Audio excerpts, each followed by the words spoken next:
Hello, everybody. Welcome to Defund DOC's clap back at the 2024 presidential debate. Welcome, welcome. Yes, we wanted to touch base. For so long, this country has been allowed to bang on our fellow troubled citizens. Those that have interactions with the criminal justice system, and allow the system to prey upon them and use them as a form of opium or something. Like they use it's like a fear mongering, but I like to call it crime mongering. They use crime as a way to further their political careers, but in reality, these are our own people that you're putting down and disparaging.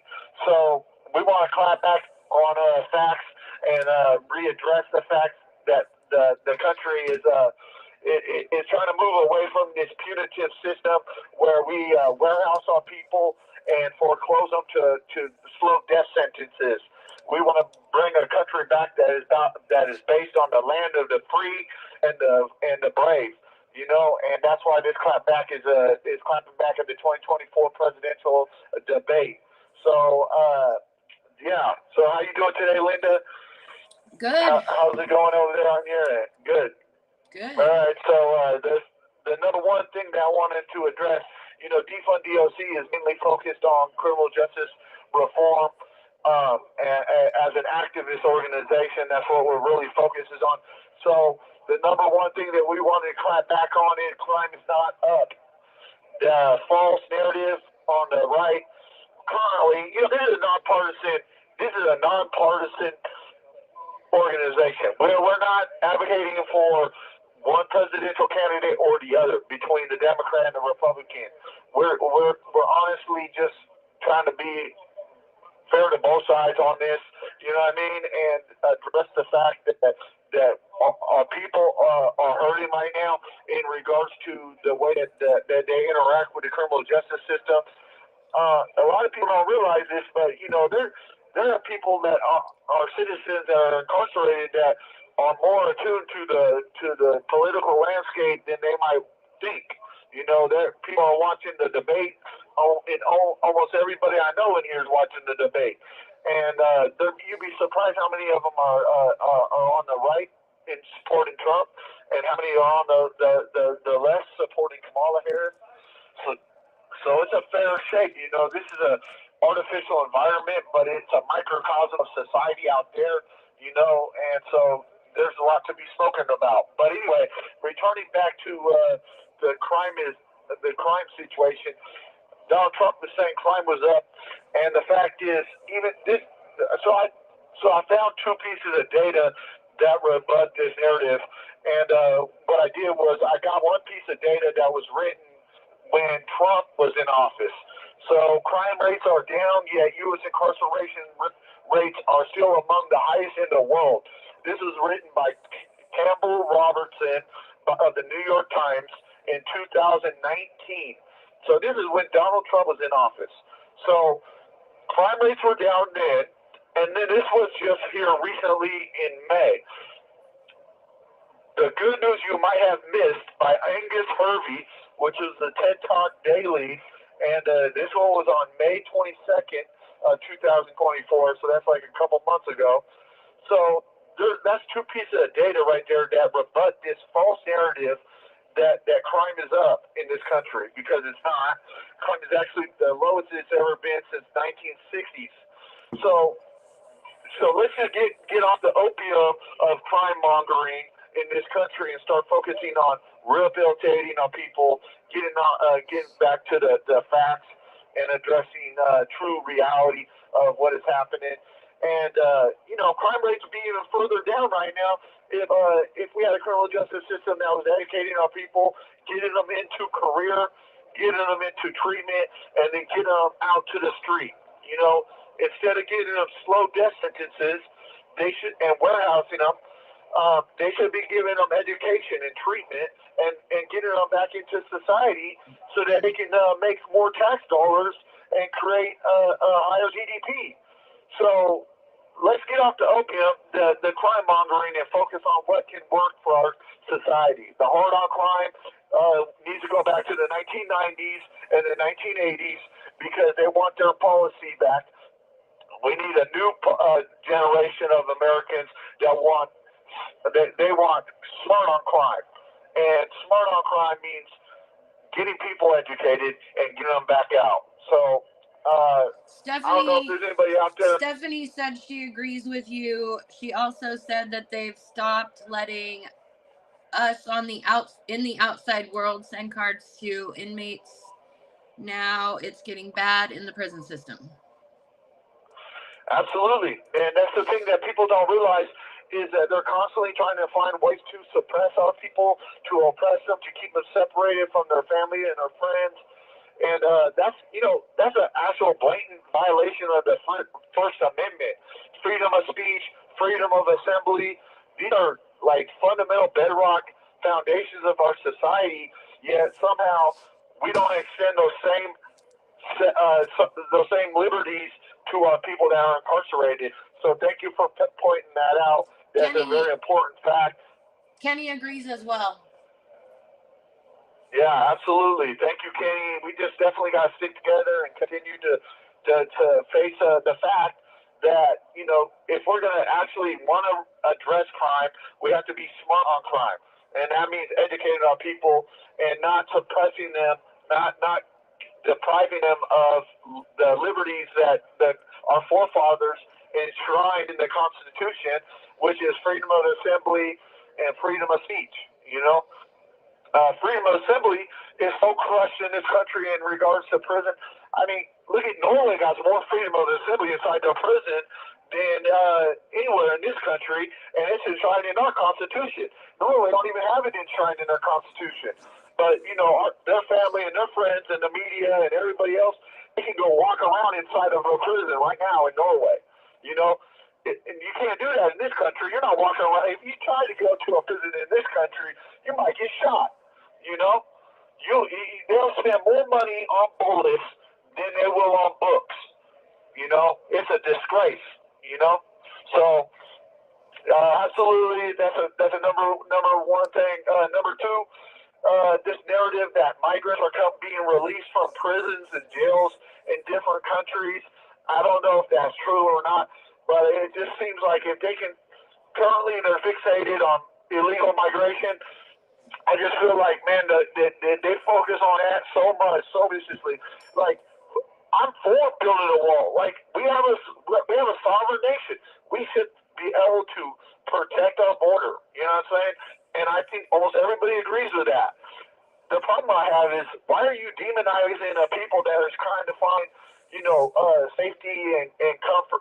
We used to have, asylum laws that were respected and whatnot. So I'm on both sides of it. I'm neutral. I'm just sticking to the people without no partisanship. You know what I mean? Like, I'm independent in this. And I'm just saying, like, build a wall. Do it. Let's do it. Let's build a wall. But there's people that are here that should not be separated from their children, from their families. They're already here. So I don't know. There's a lot to be debated. But I really doubt that countries are releasing their people from prison and jail to come immigrate to America, and that's what's increasing crime. It's absurd. So I don't know if I agree with that at all. But number three, I like how Kamala Harris said that she was lifting up the people and instead of beating them down. That's a good way to look at it. But the fact is that they've been beating down the American people in this criminal justice system for decades. This system is about oppression. There's no benefit whatsoever. I see zero benefit except for one, that you separate them for a time in a facility. That's the only thing I see as a benefit. As far as everything else, is just like, I don't see it. This is warehousing. I believe you should separate somebody that's out there committing violent crimes or whatnot, murders and rapes. And I don't want to see my wife or my son or anybody in my family being raped or murdered. I would like somebody to separate that person from society until they got their mind right. You know what I mean? And so we're for that. But what we're not for beating them down and warehousing them and wasting their lives when they could be getting educated and released back into society and become taxpayers. I've never met a computer scientist selling drugs on the corner. It's not going to happen. They're not going to be engineers or software developers that are going to be gangbanging. It doesn't happen. So why are you depriving our people of education? That's a real fact that we need to address. Number 3. Kenny says that it's warehousing. That's why so many are called facilities. Absolutely. This is just a waste of life.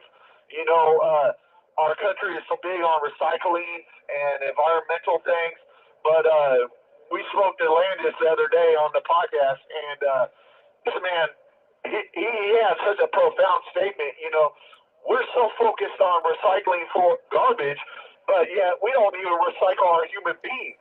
Yeah. You know what I'm saying? Like, I was like, it kind of hit me in the face, Linda. How did that feel for you? Anybody that has not heard that podcast yet needs to go listen to it. Absolutely.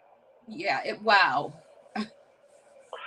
Yeah, because, I mean, that is a true fact. I mean, you're sitting here recycling toilet water and pop cans, but you're not recycling our fellow citizens? This is absurd. I mean, how are you killing them with slow death sentences? You're not giving them no higher education. You're not giving them no treatment. There's no recycling of our people happening. You know what I'm saying?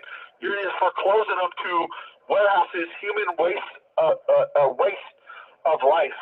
You know, and I really believe future generations, I don't know how many years from now, but someday they're going to look back at the system that we have today and condemn it. You know, and they're going to say how dare that our society actually, and they're going to be in the history books talking about it. Just like how they talk about slavery, they're going to be talking about mass prisoner slavery that's happening today in prisons across this country. All right, I'll read one more and then I'll let you go on. Nikki said, it's playing on people's fears. No doubt there is government overreach, restricted access to their loved ones. The justice system is broken. What is the plan to get decent educational opportunities in there? Absolutely. I think the number one thing is, I mean, so this is what somebody asked us before, right, Linda? They said, what can we do? You know, and I'm going to tell you exactly what to do. You have to join this movement. You have to be a part of, you have to organize. You know, when you have unity, they call it unity party, right? I don't care if you're a Republican. I don't care if you're a Democrat. You get behind this movement. This is nonpartisan. You know what I'm saying? And once you get behind a movement that is about the people, you know, getting people back into society so they can focus on rebuilding their families, rebuilding their careers, that's what we want. And the only way to do that is to educate them. You know, and so I thank you for that. So yeah, we need you to invite your family and your friends to join the Defund DOC movement. I don't care if they're a Republican. I don't care if they're a Democrat. This is a nonpartisan movement. This is about getting reform in the criminal justice system. DOC is a brand new invention. It just was enacted in 1981 in the state of Washington. I don't know what it is across the country, but it's only been around for like 30 years, 40 years, you know, in the country. And it hasn't been doing nothing but increasing recidivism to 83.4% across the country. So, yeah, absolutely. The fourth thing I wanted to point out, Donald Trump wanted to bang on defund the police. I hate when politicians want to steal the American people's spontaneous, nonpartisan social justice movements. When people were kneeling on sport events, we can go all the way back to Jesse Owens when they raised their fists at the Olympics back during when they were fighting for civil rights. The politicians that seize those moments and politicize them, those are the same type of politicians that are doing the same thing today with the defund police and the defund DOC movements. these are organic, nonpartisan movements. You know what I mean? These are not about the race of people. This is all about all the American people rose up against an overreaching government and saying, hey, we don't like the way that the government is treating our people. Look, we have a police state, and it's actually a carceral state. And we're only going to get worse and worse as technology advances. So definitely continue to be a part of this movement because they're going to frame it. They're going to frame this movement so that it's like they always try to take like for instance the defund police movement. They try to immediately frame that on Fox News or whatnot that it was completely a Democrat movement. But the truth was that there was Republicans that were in the movement, the protest as well. So it was a nonpartisan movement. But yet they stole it from them and reframed it that like it was just completely Democrat. So there's definitely a lot of false narratives going around. Defund DOC is not going to feed into that, and I just want to keep educating our community that we need to build unity. You know what I'm saying, and combat the easy what do they call that? Demagoguery is what they call that. You feed into people prejudice. You feed into people's judgment, self-righteousness. You know, we don't do that here at Defund DOC. We're trying to look for a way to unite everybody. You know. Is there any more questions out there, Linda? Not questions yet that I see.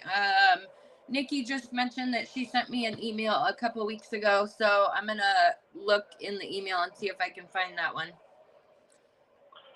Absolutely, yeah. We just we want to stay responsive to this community, you know, and stay relevant with you guys and continue to build this family, you know.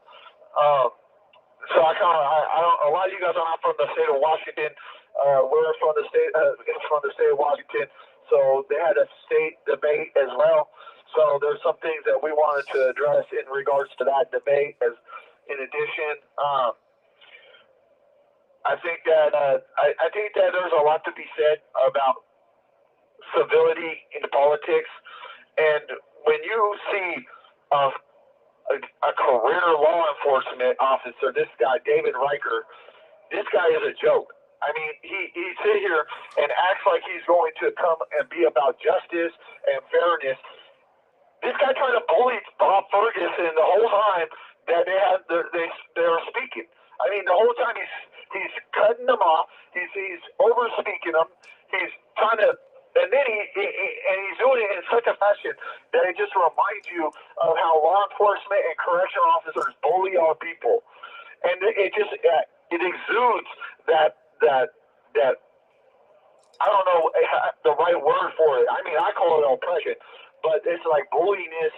You know, I don't know, those of you that have interacted with officers, police officers, correctional officers that just talk down to you, that just, demean you know, they know everything. Yeah, they demean you. That's what he was doing to the Attorney General of the state of Washington that is running for the governorship. So it's just kind of disgusting, you know what I mean? And I just wanted to address that.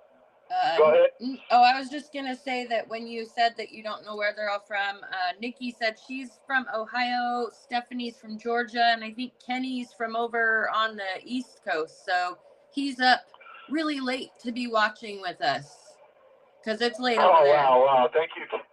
Yeah, absolutely. Thank you, Ken, for staying up with us, man. We appreciate you, and we love all you guys.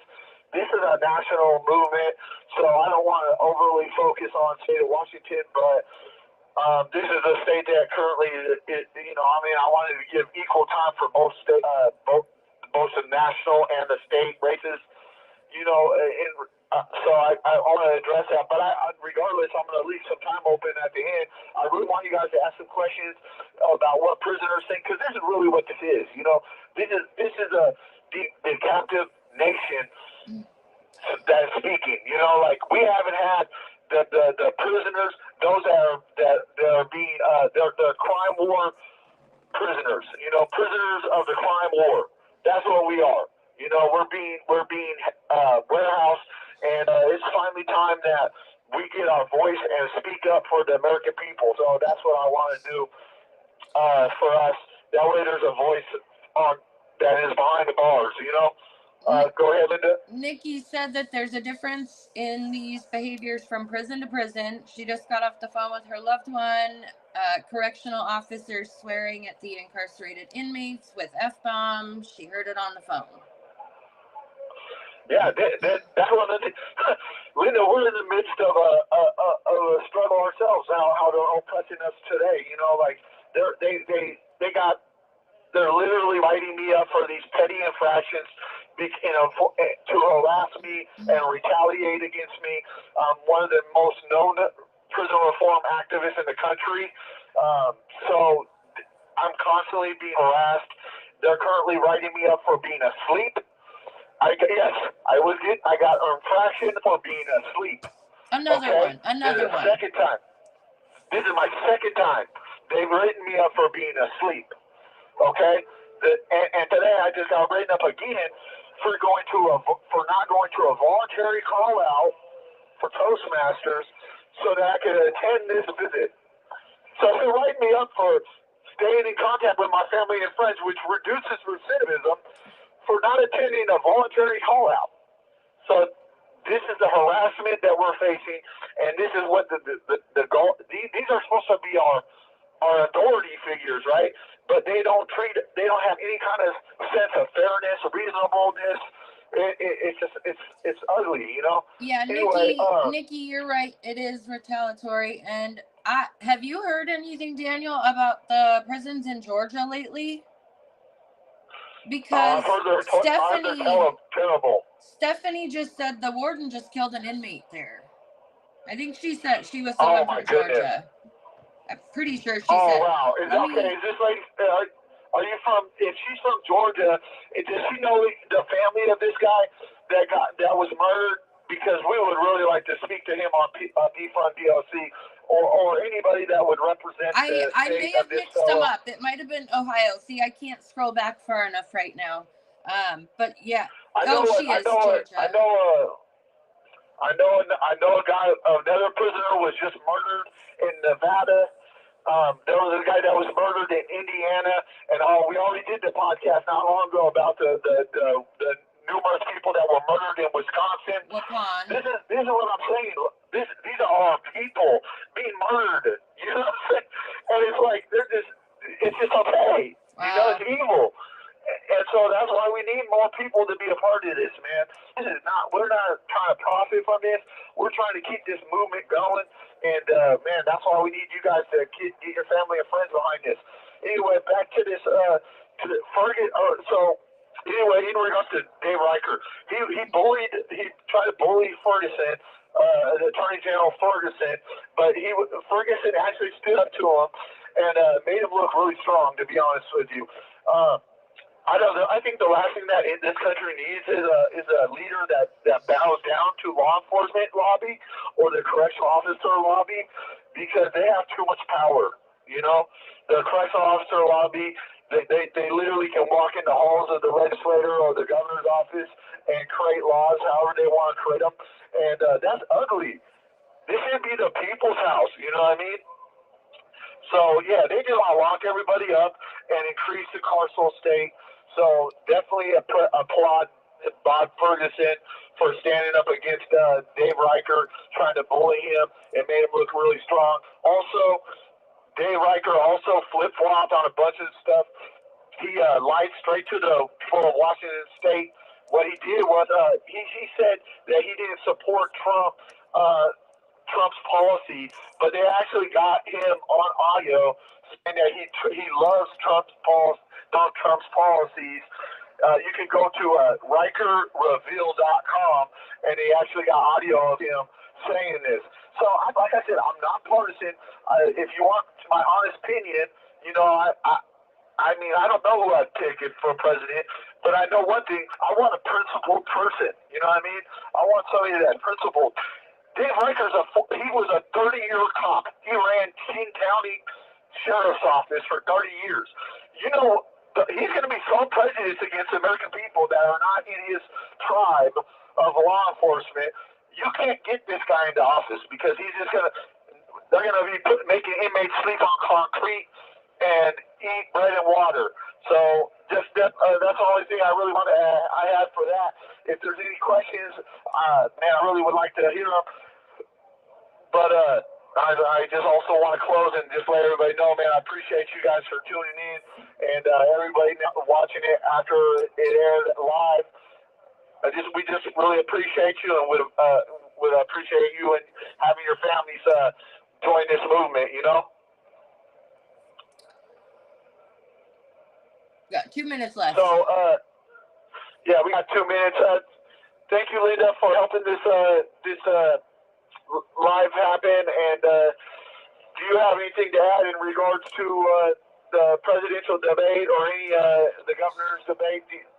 Okay. I wasn't even able to watch anything. I had a late day at work. Kenny says that he appreciates us as well. Absolutely. Like yeah, this is the first team, we're a family. This is the first time I've gotten to sit down since I've been off work. Yeah, absolutely. Yeah, it's you're our warrior, our social justice warrior out there. And, I thank you so much, and so does the community for all the hard work you're doing. All you patriots out there, vote for whoever you want to vote for. You know what I mean? But just remember that there's a lot of Americans that have made bad decisions and that are still good people that just need to be educated and treated and acclimate back into society. So just keep that in focus. You know what I mean? Don't allow prejudice and judgment and self-righteousness to cloud your opinions about our people, and focus on the good. So thank everybody for joining, especially you guys down on the East Coast for staying up till what is it's it? Like 11:30, maybe close. What is it? Almost midnight. It's got to be almost midnight. Yeah. So thank you guys. You guys are godsend. You guys are our family, our community. Thank everybody.